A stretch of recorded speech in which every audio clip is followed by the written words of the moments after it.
নমস্কাৰ, এইটো ভিডিঅ'ত লৈ আহিছোঁ অসমৰ কৃষক বন্ধুসকললৈ এটা ভাল খবৰ।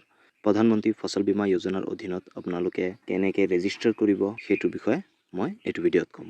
যদি ভিডিঅ'টো ভাল লাগিল প্লিজ লাইক এটা কৰি দিব আৰু যদি আপোনাৰ কিবা প্ৰব্লেম আছে ডেছক্ৰিপশ্যন বক্সত মোৰ কণ্টেক্ট ডিটেইলছ আছে, আপুনি তাত গৈ কণ্টেক্ট কৰিব পাৰে আৰু মই ডেফিনেটলি আপোনালোকক হেল্প কৰিম। প্ৰধানমন্ত্ৰী ফচল বীমা যোজনা, যাৰ অধীনত আপুনি 100 টকাৰ জৰিয়তে আপুনি 100 টকা এটা দি আপোনাৰ যিমানখিনি খেতি কৰিছে সেইখিনি আপোনাৰ ইঞ্চুৰেঞ্চ কৰাই ল'ব পাৰে।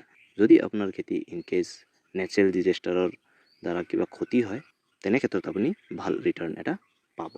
চৰকাৰে আপোনাক সেই ক্ষতিপূৰণটো দিব আৰু সেইটোৱে হ'ল প্ৰধানমন্ত্ৰী ফচল বীমা যোজনাৰ মেইন উদ্দেশ্য। তাৰ কাৰণে আপুনি প্ৰথমতে ৰেজিষ্টাৰ কেনেকৈ কৰিব আপোনাৰ মোবাইলৰ পৰা সেইটোৱে এইটো ভিডিঅ'ত দেখুৱাম। তো ষ্টেপছকেইটা ফ'ল' কৰি যাব। তো প্ৰথমতে আপুনি আপোনাৰ গুগল ক্ৰমটো অ'পেন কৰি ল'ব। এনেকৈ গুগল ক্ৰমটো অ'পেন কৰি লোৱাৰ পিছত আপুনি চাৰ্চ বাৰত টাইপ কৰি দিব PMFBY, প্ৰধানমন্ত্ৰী ফচল বীমা যোজনা PMFBY বুলি লিখি আপুনি চাৰ্চ কৰি দিব। চাৰ্চ কৰি দিলে আপুনি ওপৰতে দেখা পাইছে PMFBY, ইয়াত আপুনি ক্লিক কৰি দিব। অকণমান ৱেইট কৰিব লাগিব। ৱেইট কৰাৰ পিছত আপোনাৰ এনেকুৱা এখন ইণ্টাৰফেচ আহি গৈছে। তাৰপিছত আপুনি প্ৰথমতে কি কৰিব লাগিব, আপুনি প্ৰথম কামটো হ'ল আপোনাৰ ফাৰ্মাৰ কৰ্ণাৰ যিটো অপশ্যন দেখা পাইছে ইয়াত আপুনি ক্লিক কৰি দিব। ক্লিক কৰি দিলে ইয়াত দেখা পাইছে ফাৰ্মাৰ এপ্লিকেশ্যন। তো ইয়াত আপুনি যদি প্ৰথমবাৰৰ কাৰণে কৰিছে তেনে ক্ষেত্ৰত do not have N account, এই গেষ্ট ফাৰ্মাৰ যিটো অপশ্যন আছে ইয়াত আপুনি ক্লিক কৰি দিব। ক্লিক কৰি দিয়াৰ পিছত ইয়াত অপশ্যন কিছুমান দেখা পাইছে। তো প্ৰথমতে আপুনি ইয়াত আপোনাৰ ফুল নেমটো দি দিব, ফাৰ্মাৰ নেমটো। তো ছেকেণ্ড অপশ্যনটো ৰিলেশ্যনশ্বিপটো আপুনি চিলেক্ট কৰি ল'ব। যদি আপুনি মেল হয় আৰু আপোনাৰ দেউতাৰ নামটো দিয়ে তেনে ক্ষেত্ৰত আপুনি ছান অফ দিব, আৰু যদি আপুনি ছোৱালী হয় তেনে ক্ষেত্ৰত ডটাৰ অফ দিব, আৰু যদি আপুনি কাৰোবাৰ ৱাইফ হয় তেনে ক্ষেত্ৰত WO দিব, আৰু কেয়াৰ অফটো আপুনি দিব পাৰে। তাৰপিছত আপুনি কি কৰিব, ইয়াত আপোনাৰ ফাদাৰ নেম বা হাজবেণ্ড নেম ইয়াত দি দিব। তাৰপিছত ইয়াত আপোনাৰ মোবাইল নাম্বাৰটো দিব।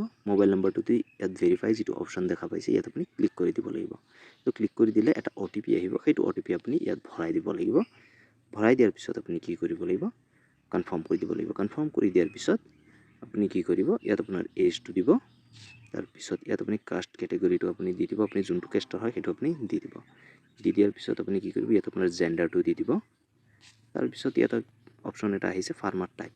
তো এতিয়া আপুনি স্মল ফাৰ্মাৰ হয়, মাৰ্জিনেল ফাৰ্মাৰ হয়, এণ্ড আদাৰ্ছ।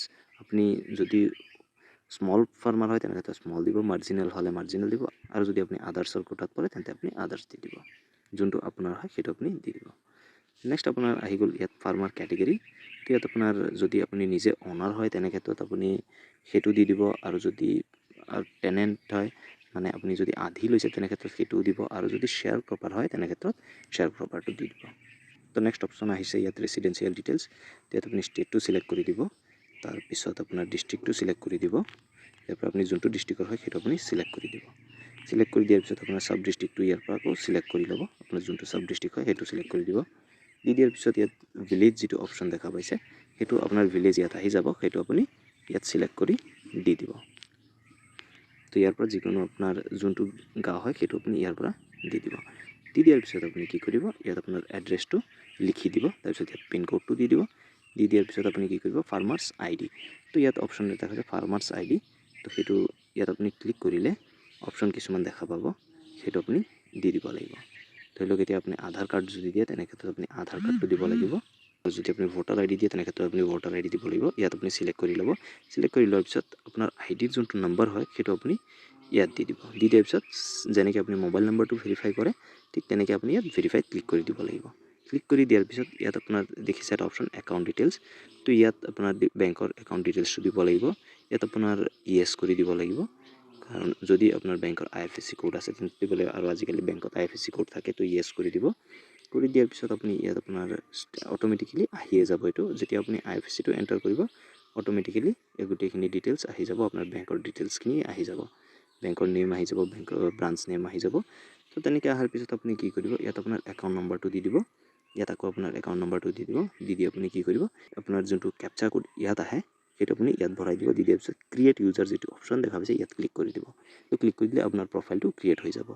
আৰু এইটো ভিডিঅ'ত মই ইমানেই কভাৰ কৰিম। নেক্সট ভিডিঅ'ত মই আপোনালোকক ক'ম যে এইটোৰে ছেকেণ্ড পাৰ্ট এটা লৈ আনিম, য'ত আপুনি আপোনাৰ প্ৰফাইলটো ক্ৰিয়েট হোৱাৰ পিছত কেনেকৈ আপুনি এপ্লাই কৰিব। তো সেইটোৰ কাৰণে চেনেলটো ছাবস্ক্ৰাইব কৰি থওক। মই অতি সোনকালে আপোনালোকৰ কাৰণে ভিডিঅ'টো লৈ আনিছোঁ, আৰু যিমান ডিমাণ্ড হাই হ'ব সিমান সোনকালে মই ভিডিঅ'টো লৈ আনিম। আপোনালোকে কাইণ্ডলি কমেণ্টত মোক কৈ দিয়ক।